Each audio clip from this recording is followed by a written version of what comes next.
ஹல்லேலூயா. கர்த்தர் நல்லவர். வர வர விருத்தி அடைய வேண்டும்.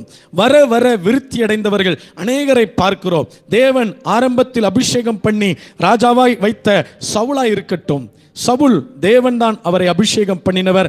அவரை போல ஒரு ராஜா இல்லை என்கிற அளவிற்கு யுத்தத்தில் சவுலும் யோனத்தானும் பாய்கிற பலத்தில் சிங்கத்தை போல் இருந்தார்கள், வேகத்தில் கழுகை போல் இருந்தார்கள் என்று வேதம் சொல்லுகிறது. அவருடைய முடிவை பாருங்கள் எப்படி இருந்தது.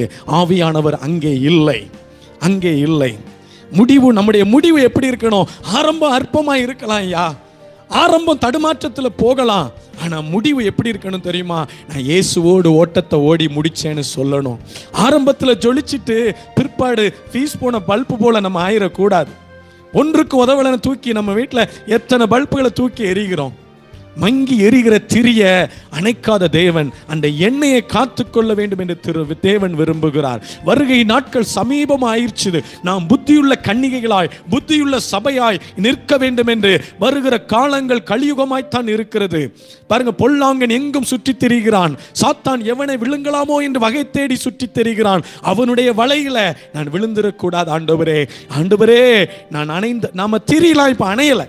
நம்முடைய திரியெல்லாம் இப்ப என்ன செய்யல, அணையல.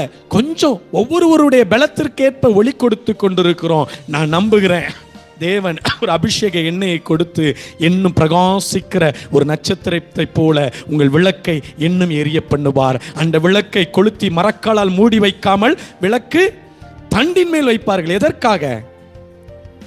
வெளிச்சம் கொடுப்பதற்காக. விளக்க கொளுத்தி கீழே வச்சு பாருங்க, கீழே வைக்கிற வெளிச்சத்தை காட்டிலும் உயரத்தில் வைங்க, அநேகருக்கு வெளிச்சம் கொடுக்கும். அதைத்தான் சொல்லுகிறது. மலையின் மேல் இருக்கிற பட்டணம் மறைந்திருக்க மாட்டாது. நாம் எல்லாம் கிறிஸ்துவின் கண்மலையின் மேல் வைக்கப்பட்டவர்கள். நாம் மறைந்திருக்க முடியாது. தேசத்துக்கு ஒரு நாள் வெளிப்படும் நாள் வரும். அந்த நாளில் இந்த உலகம் சொல்லும், அநேகருடைய ரட்சிப்புக்கு, அநேகருடைய கண்ணீரை துடைப்பதற்கு, அநேகருடைய சமாதானத்துக்கு நீ ஒரு காரணமாய், உன்னை ஒரு பாத்திரமாய் தேவன் எடுத்து பயன்படுத்த போகிறார். ஹல்லேலூயா.